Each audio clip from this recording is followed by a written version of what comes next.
بسم الله الرحمن الرحيم وَلَقَدْ يَسَّرْنَا الْقُرْآنَ لِلذِّكْرِ فَهَلْ مِن مُّدَّكِرٍ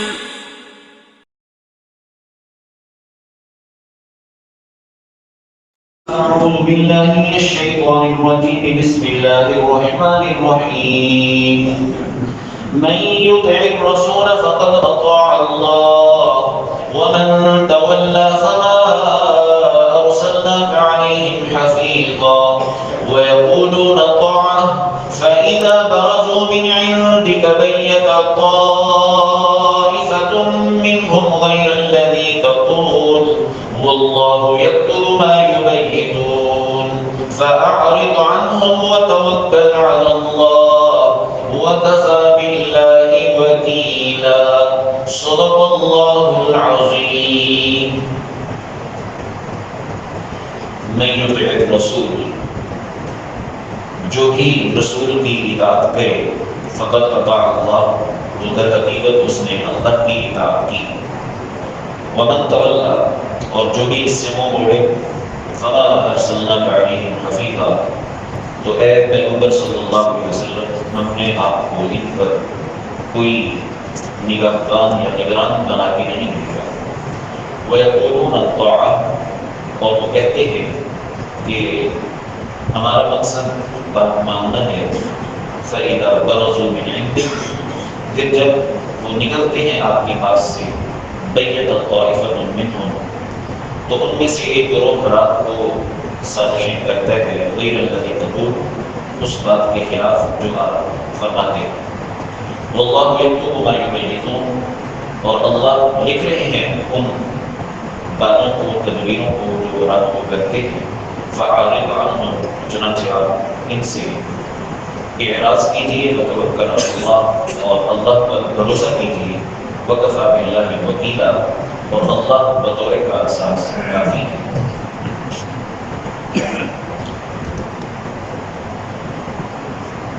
وَمَن يُطِعِ الرَّسُولَ فَقَدْ أَطَاعَ اللَّهَ لفظ یطع فعل مضارع اور اطاع فعل ماضی ہے اطاعت مصدر سے اطاعت کا معنی کسی کے نقش قدم پر نشان قدم پر چلنا پیروی کرنا دو لفظ قرآن حکیم میں استعمال ہوئے ہیں اتباع اور اطاعت اتباع کا تعلق عام طور پر قول سے ہوتا ہے یعنی کسی کی بات ماننا اطاعت کا تعلق قول سے ہوتا ہے کسی کی بات ماننا اور اتباع کا تعلق عمل سے ہوتا ہے یعنی کسی کے عمل کے مطابق اپنے عمل کو بنانا وَمَن تَوَلَّى فَمَا أَرْسَلْنَاكَ عَلَيْهِمْ حَفِيظًا تولی مصدر سے فعل ماضی جس کا معنی منہ موڑنا اعراض روگردانی کرنا حفیظ حفاظت کرنے والے نگہبان کو کہا جاتا ہے وَيَقُولُونَ طَاعَةٌ طاعت مصدر ہے اور پورا جملہ اصل میں ہے امرنا طاعت کہ ہمارا مقصد ہے ہمارا کام اطاعت ہے بات ماننا ہے فَإِذَا بَرَزُوا مِنْ عِنْدِكَ برزوا بروز مصدر سے فعل ماضی بروز کا معنی ظاہر ہونا نکلنا بَيَّتَ طَائِفَةٌ مِّنْهُمْ غَيْرَ الَّذِي تَقُولُ بَيَّتَ فعل ماضی اور آگے یبیّنون فعل مضارع ہے تمہید مصدر سے تمہید کا معنی آپ کو کوئی تدبیر یا سازشیں تیار کرنا اور خفیہ مشورے کرنا طائفہ اصل میں تو طواف سے ہے اس کا معنی چکر کاٹنا ہے اور طائفہ اس گویا قافلے یا گروہ کو کہا جاتا ہے کہ جو شہر در شہر چکر کاٹے اور سفر کرے لیکن کسی بھی عام گروہ کے لیے یہ اس کا استعمال وسیع ہے فَأَعْرِضْ عَنْهُمْ وَتَوَكَّلْ عَلَى اللَّهِ وَكَفَى بِاللَّهِ وَكِيلًا عارض اعراض سے اور وکیل کا معنی کام بنانے والا کارساز یا نمائندہ گزشتہ آیات میں یہ مضمون گزر چکا کہ منافقین جو کہ قتال و جہاد سے جی کتراتے تھے انہیں ایک یہ کہا گیا کہ اگر موت کے ڈر سے میدان جہاد سے جی کترانا ہے تو یاد رکھو کہ موت تو نہیں بھی ہوتے ہوئے آ سکتی ہے مضبوط دلوں کے اندر میرا بند ہونے کی صورت میں بھی آ سکتی ہے۔ پھر منافقین کا ایک اور بھی نظر دیا گیا، منافقین و یہود کا، کہ اگر کوئی اچھی حالت پہنچتی ہے تو اس کو اللہ کی طرف منسوخ کرتے ہیں، اور اگر کوئی ناگوار حالت پہنچتی ہے تو اس کو نعوذ باللہ محمد رسول اللہ صلی اللہ علیہ وسلم کی طرف منسوخ کرتے ہیں، اور آپ صلی اللہ علیہ وسلم کی اس کو نبوت قرار دیتے ہیں۔ لیکن حقیقت یہ ہے کہ اگر تو کسی بھی اچھی یا بری حالت کے پیش آنے میں مؤثر حقیقی کو دیکھنا ہے، موجد کو دیکھنا ہے، اس حالت کے پیدا کرنے والی ذات کو دیکھنا ہے، تو وہ اللہ کی ذات ہے۔ اور جہاں تک سبب کی بات ہے تو سبب رسول اللہ صلی اللہ علیہ وسلم نہیں ہے، بلکہ کسی بھی بری بات کے پیش آنے کا سبب تمہاری اپنی کرتوت ہے۔ چنانچہ اس پر قرآن حکیم کی دیگر آیات بھی کل کے درس میں پیش کی گئی۔ آخر میں آپ صلی اللہ علیہ وسلم کی شان اور آپ کی اس رسالت کی عمومیت اور وسعت بتاتے ہوئے کہا گیا تھا کہ ہم نے آپ کو تمام انسانیت کے لیے رسول بنا کے بھیجا ہے، اور آپ کی رسالت پر اور رسالت کے اس عام ہونے پر، وسیع ہونے پر اللہ بطور گواہ کافی ہے۔ اب آپ صلی اللہ علیہ وسلم جب رسول قرار پائے اور رسالت بھی ایسی جو تمام انسانیت کے لیے ہے، تو اس کے تقاضے کو بیان کرتے ہوئے کہا جا رہا ہے کہ اس کا تقاضا اطاعت ہے، بات ماننا ہے، اور رسول کی اطاعت کا درجہ بتاتے ہوئے کہا جا رہا ہے کہ رسول اللہ صلی اللہ علیہ وسلم کی اطاعت دراصل اللہ کی اطاعت ہے۔ اور یہ بات اتنی نمایاں ہے کہ اس پر کوئی زیادہ دلائل دینے کی بھی ضرورت نہیں، اس لیے کہ ایک رسول اللہ ہی کا نمائندہ ہے، نمائندے کی بات اصل کی بات قرار پاتی ہے۔ چنانچہ آپ صلی اللہ علیہ وسلم کے بارے میں تو سورۃ النجم کے اندر واضح طور پہ فرمایا جا رہا ہے کہ وَمَا يَنطِقُ عَنِ الْهَوَىٰ إِنْ هُوَ إِلَّا وَحْيٌ يُوحَىٰ، کہ آپ اپنی مرضی سے بولتے ہی نہیں، جو آپ کی زبان سے نکل رہا ہے وہ وحی الہی ہے۔ جب وہ وحی الہی ہے تو آپ صلی اللہ علیہ وسلم کی بات دراصل اللہ ہی کی بات ہے۔ چنانچہ اسی کے مطابق رسول اللہ صلی اللہ علیہ وسلم کے اپنے بھی ارشادات ہیں کہ جس نے میری اطاعت کی اس نے دراصل اللہ کی اطاعت کی، جس نے میری نافرمانی کی اس نے دراصل اللہ کی نافرمانی کی۔ بلکہ بعض روایات میں اس کو ذرا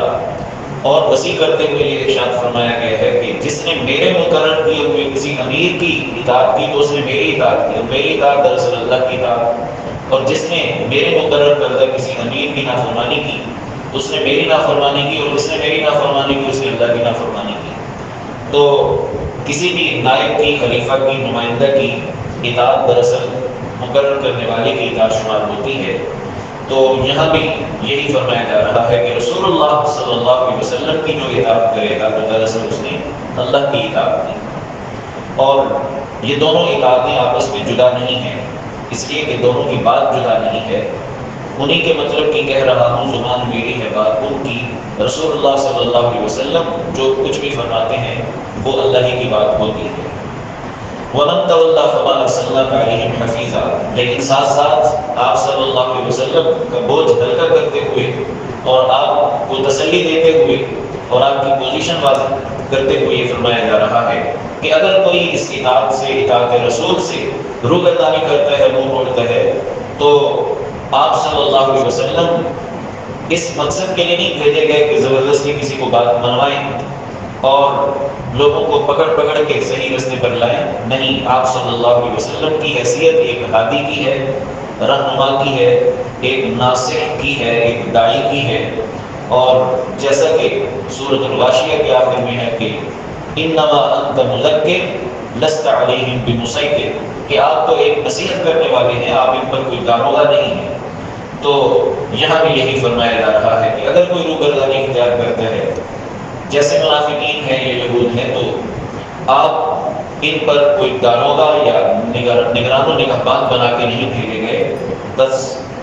اپنی ڈیوٹی آپ ادا فرماتے رہیں تذکیر، دعوت کی شکل میں، اور آگے جو نتائج ہیں وہ اللہ پر چھوڑیں، اللہ خود ہی سے نمٹ لیں گے۔ وَيَقُولُونَ طَاعَةً، منافقین کی کیفیت بتائی جا رہی ہے کہ جب یہ آپ صلی اللہ علیہ وسلم کی مجلس میں ہوتے ہیں اور آپ صلی اللہ علیہ وسلم کوئی بات ارشاد فرمائیں، کوئی جہادی مہم تشکیل دیں، دعوت کے سلسلے میں کوئی پروگرام اپنا بتائیں، اور اس میں عام مسلمانوں کی شرکت بھی مطلوب ہو، تو یہ لوگ مجلس میں بیٹھے ہوئے تو کہتے ہیں طاعہ، یعنی امرنا طاعہ یا شأننا طاعہ، کہ ہمارا مقصد ہماری غرض اور ہماری کیفیت تو بس بات ماننا ہے، یعنی سر تسلیم ہم ہے۔ لیکن فَإِذَا بَرَزُوا مِنْ عِنْدِكَ، جب یہ آپ کی مجلس سے اٹھ کر جاتے ہیں، باہر نکلتے ہیں، تو بَيَّنَ طَائِفَةٌ مِّنْهُمْ غَيْرَ الَّذِي تَقُولُ، تو سارے تو نہیں لیکن ان میں سے ایک گروہ ایسا ہے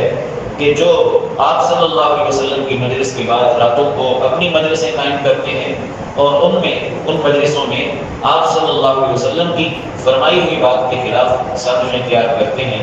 سازش کے جال بنتے ہیں اور اپنے خفیہ مشورے اور تدبیریں کرتے ہیں۔ تو اس پر دھمکی دیتے ہوئے کہا جا رہا ہے واللہ یکتب ما یبینون، راتوں کو یہ جو اس طرح کے مشورے کرتے ہیں، سازشیں کرتے ہیں، اللہ تبارک و تعالیٰ اس کو لکھ رہے ہیں اور ان کی ہر بات ریکارڈ میں آ رہی ہے۔ کیا انہوں نے یہ سمجھ رکھا ہے کہ اپنی خلوتوں میں یہ جو مرضی کرتے رہیں کوئی اس کو نوٹ کرنے والا نہیں،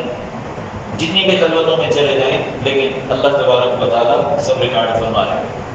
تو جب ان کی یہ ساری باتیں ریکارڈ میں آ رہی ہیں تو پھر آخرت میں تو ظاہر ہے کہ پکڑ گئے ہی، دنیا میں بھی اللہ تبارک و تعالیٰ ان کو مسلمان گویا قرار نہیں دے سکتے۔ یہ لوگ گویا دنیا کے اندر بھی احکام کے اعتبار سے مخلص مسلمانوں کے ہم پلہ نہیں قرار پا سکتے، بلکہ یہ منافق ہیں اور کسی نہ کسی وقت اللہ تبارک و تعالیٰ ان کا پردہ چاک کر کے رہے۔ فعارض عنہم، آپ صلی اللہ علیہ وسلم کو اس سلسلے میں یہ تعلیم دی جا رہی ہے کہ آپ ان کی ان سازشوں پر کوئی زیادہ کام نہ دھریں اور اس پر زیادہ توجہ بھی نہ دیں، اور ان کی سازشوں کو گویا ناکام کرنے کی فکر آپ نہ کریں۔ آپ اعراض کریں، اپنے کام میں لگے رہیں، دعوت کے کام میں، تذکیر کے کام میں، جو مخلص مسلمان ہیں ان کی تربیت اور تزکیہ کے کام میں، وتوکل علی اللہ، جہاں تک یہ خدشہ ہو سکتا ہے کہ ان کی سازشیں کہیں اسلام اور اہل اسلام کو نقصان نہ پہنچائیں، تو اس سلسلے میں تعلیم یہ ہے کہ وتوکل علی اللہ، اللہ کی ذات پہ بھروسہ رکھیں، کوئی نقصان نہیں ہوگا، اور ان کے بنے ہوئے جال خود ان جالوں میں یہی پھنس کے رہ جائیں گے، جیسے کہا جاتا ہے کہ جو کسی کے لیے گڑھا کھولتا ہے خود ہی اس میں گرتا ہے۔ تو یہ منافقین اپنی موت خود مر جائیں گے۔ آپ اللہ کی ذات پہ بھروسہ رکھتے ہوئے اپنے پروگرام کو جاری رکھیے، اپنے مشن کو جاری رکھیے۔ وَكَفَى بِاللَّهِ وَكِيلًا، اللہ بطور کارساز کے، بطور وکیل کے، بطور کام بنانے والے کے اور اہل اسلام کے نمائندے کے طور پہ اللہ تبارک و تعالیٰ کافی ہیں، اور ان لوگوں سے نمٹنے کے اعتبار سے بھی اللہ تبارک و تعالیٰ ہی کافی ہیں۔ ان کی سازشوں کے حوالے سے آپ کو کوئی اضافی پروگرام تشکیل دینے کی ضرورت نہیں۔ جو آپ پروگرام چلا رہے ہیں مسلمانوں کی تربیت کا اور جو کھلا دشمن ہے ان کے خلاف جہاد کا، وہ جاری رکھیے۔ ان مارے آستین کے سانپوں کے اعتبار سے اللہ تبارک و تعالیٰ خود ہی بطور وکیل کافی ہیں۔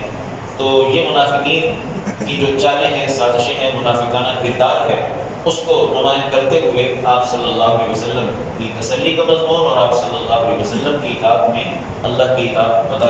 بتانے کا مضمون ان آیات میں ہے۔ اللہ تبارک و تعالیٰ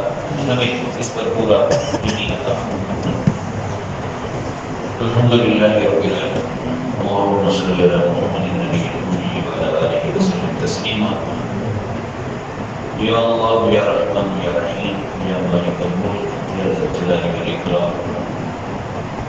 آپ ہی کی قبض قدرت میں سب کچھ ہے۔ اے اللہ، ہمارے حالات کو پھیرنا بھی آپ کے یا اللہ قبضے میں ہے۔ اے اللہ، اپنے غضب کے فیصلوں کو رحمت کے فیصلوں میں بدل دیجیے۔ اے ارحم الراحمین، پوری امت کے حال پہ رحم فرمائیے۔ اے اللہ، ہمیں بھی اس بات کا پورا یقین اور اطمینان عطا فرمائیے کہ رسول اللہ صلی اللہ علیہ وسلم کی اطاعت و اتباع رسول اللہ کی اطاعت ہے۔ اے ارحم الراحمین، ہمیں آپ صلی اللہ علیہ وسلم کی محبت، آپ کی عظمت، آپ کی اطاعت نصیب فرمائی، اور یا اللہ اسی رستے پر اپنی زندگی یا اللہ لگانے کی توفیق عطا فرمائی۔ اے اللہ صلی اللہ علیہ وسلم کی ہمیں شفاعت بھی نصیب فرمائی۔ اے اللہ ہر قسم کے